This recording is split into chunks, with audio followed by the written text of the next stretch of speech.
हाय, मैं हूँ अंकिता मैं हूँ स्वर्णजित और हम ये सारी फिल्मी मैगजीन्स पर हाथ रखकर कसम खाते हैं कि हमने ये फिल्म बहुत ही ध्यान और ईमानदारी से देखी है। जो कहेंगे सच वो कहेंगे, भी सच कहेंगे, सच के सिवा कुछ नहीं कहेंगे। सो ओनली सच एंड नो बकवास। ओके, सो स्टार्टिंग में हमने डंकी देखी है, शाहरुख खान की फिल्म है, राजकुमार हिरानी के साथ फर्स्ट कोलैबोरेशन है। और फिल्म हमें कैसी लगी, तुम्हें कैसी लगी? उसमें बहुत सारे इमोशंस दिखाए गए हैं एंड मेरे ख्याल से इसको एक्सप्रेस करने के लिए हमें और डिटेल में जाना चाहिए। तो डंकी आपको इंजॉय करवा रही है, एंटरटेनमेंट करा रही है या डोंकी बना रही है? वेल, इस बारे में हम डिटेल में बात करेंगे। सबसे पहले कास्ट की बात कर लेते हैं। राजकुमार हिरानी का सबसे फर्स्ट कोलैबोरेशन है शाहरुख खान के साथ में। और हमेशा भी फिल्म में कोई यूनिक कॉन्सेप्ट, यूनिक सब्जेक्ट लेकर वो आते हैं और इस बार भी वो कॉन्सेप्ट यूनिक है।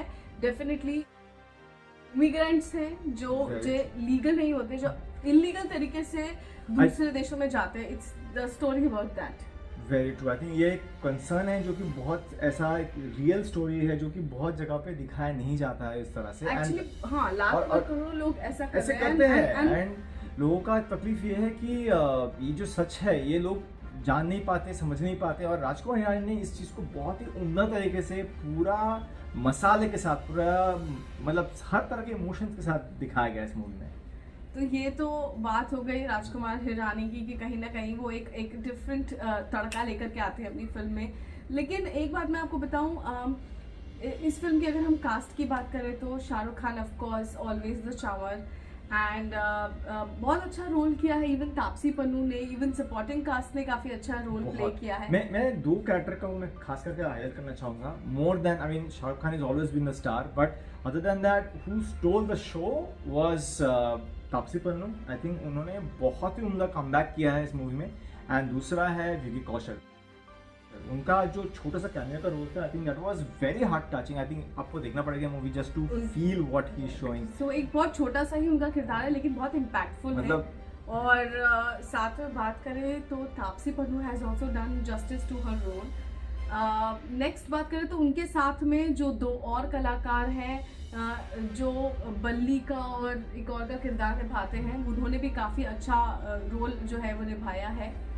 बात की जाए तो let's go to the story. Yes, the second part is story. Story जो है आपको डिफरेंट मिलेगी, चाहे वो पीके हो, चाहे वो 3 इडियट्स हो। राजकुमार हिरानी कहीं ना कहीं कुछ न्यू फ्लेवर जरूर ढूंढते हैं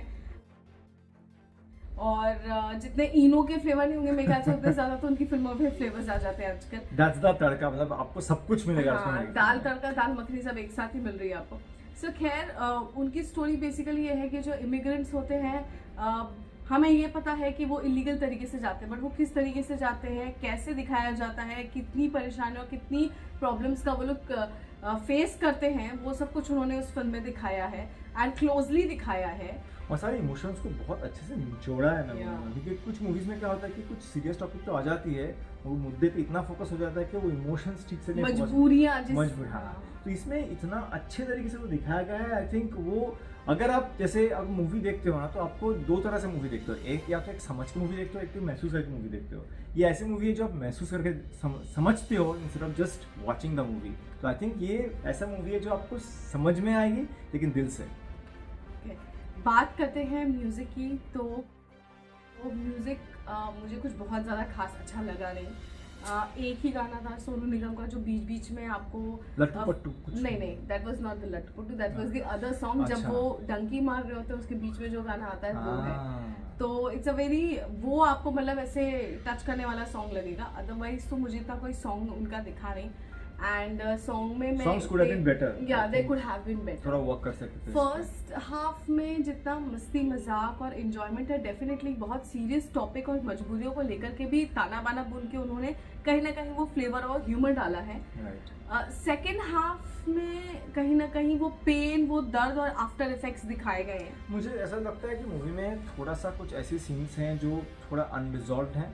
मेरे ख्याल से वो मूवी में थोड़ा सा डिटेल में जा सकते हैं। हाँ, मतलब डंकी मारने के बाद when they reach there destination, उसके बाद की उनकी क्या लाइफ होती है, वो एग्जैक्टली क्या करते हैं, वो थोड़ा और दिखाना चाहिए था।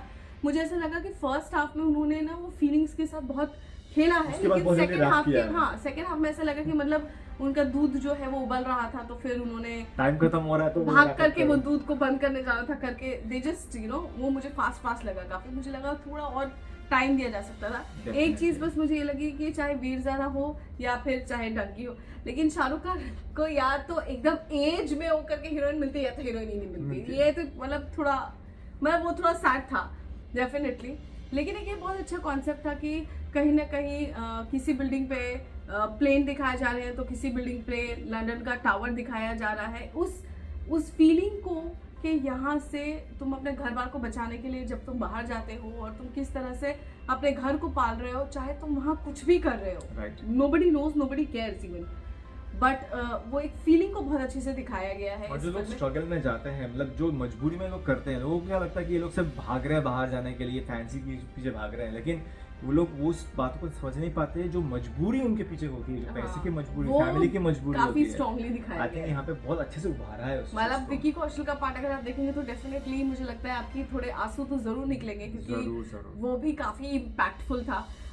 चलो नेक्स्ट पूरे मूवी में तो इतना अच्छा था। I think at the end couple of scenes ऐसे थे कि मैं बहुत सारा रोया। हाँ ये एक्चुअली रोना था, ठीक है, लेकिन मुझे क्यों नहीं रोना है। लेकिन ऐसे वो तो मतलब ऐसा है कि वो हर ऑडियंस के लिए है, बट एक काफी मिक्स इमोशंस है। बट मैं आपको एक चीज बोलना चाहूंगी, अगर आप एसआर के और वो उनका हाथ हिलाना, वो सिमरन, और अगर आप वो सब चीजें सोच करके जा रहे हो तो आपको मूवी थोड़ी डिसअपॉइंटिंग लग सकती है, क्योंकि बहुत ही खतरनाक कमबैक किया शाहरुख ने, पहले पठान उसके बाद जवान, और दोनों ही एक्शन पैक्ड मूवीज थी और बहुत मतलब ब्लॉकबस्टर हिट्स थे। But this is not about Shahrukh Khan, completely off beat, मतलब आपको वहां ना मार धाड़ दिखेगी ना आपको बहुत ज्यादा कुछ दिखेगा। तो ये कहते ना, ये इमोशंस के साथ खेलने वाली फिल्म है। इट्स नॉट कि आपको सिर्फ ऐसा के दिखेगा, it will be a team effort. हर एक ने बहुत अच्छे से इमोशंस को निचोड़ा है और दिखाया गया है यहाँ पे, और डायरेक्शन का भी काफी अच्छा। राजकुमार हिरानी को इसीलिए कहा जाता है कि वो जो भी फिल्म्स है वो कैरेक्टर को निकाल के लेके आते हैं, चाहे वो संजू हो, चाहे वो थ्री इडियट्स हो। एग्जैक्टली, तो यहाँ पे आपको सिर्फ शाहरुख खान देखने नहीं मिलेगा, यहाँ पे आपको जो रियल कैरेक्टर है, वो सारे किरदार आपको देखने को मिलेंगे कि वो डंकी क्यों करते हैं। मुझे तो अभी तक डंकी समझ ही नहीं आया था, मैं जब वहाँ गई तो मुझे पता चला कि डंकी एक्चुअली होता क्या है। और ये आपको जाके समझना पड़ेगा मूवी देख के कि एक्चुअली है क्या। आपको डेफिनेटली समझना पड़ेगा इस फिल्म को। इस फिल्म के प्रोस की बात करें तो the star cast is pro, okay, the subject is pro, कि मतलब it's really nice. Pros and cons की बात करें तो सब्जेक्ट अच्छा है। देन जिस तरीके से फर्स्ट हाफ दिखाया गया है, first half of the film, I think that is good. Second half में it could have been better, वो मुझे थोड़ा फास्ट लगा, एंड मुझे थोड़े से ऐसे लगा कि डायलॉग्स जो है वो कट शॉट किया गया है, उसमें क्रिस्प हो सकते थे, एक्चुअली क्रिस्प हो सकते थे, मतलब बैकग्राउंड स्टोरी नहीं दिखाई गई, हो गया वो चीज जी। मतलब अगर आप डायरेक्ट 25 साल बाद बता रहे हो, लेकिन आप उन 25 सालों के दौरान क्या हुआ नहीं बता रहे हो, तो वो थोड़ा सा इंसान कंफ्यूज हो जाता है। बाकी ऑफ कोर्स एसआर के थे, तापसी, और everybody has done a good job. Acting wise it is pro, good job. Music wise कौन मैं बोलूंगी, बिकॉज मुझे म्यूजिक कुछ ज्यादा पसंद नहीं है, और ऐसा नहीं कि कोई गाना गुनगुनाते ही रहेंगे। Like we love music, we are very I am very big on music, so मुझे म्यूजिक वो ऐसा होना चाहिए कि आहा दिल के तार छेड़ दे, वैसा कोई म्यूजिक मुझे लगा नहीं। एंड बात की जाए डायरेक्शन की, डायरेक्शन डेफिनेटली वाज गुड।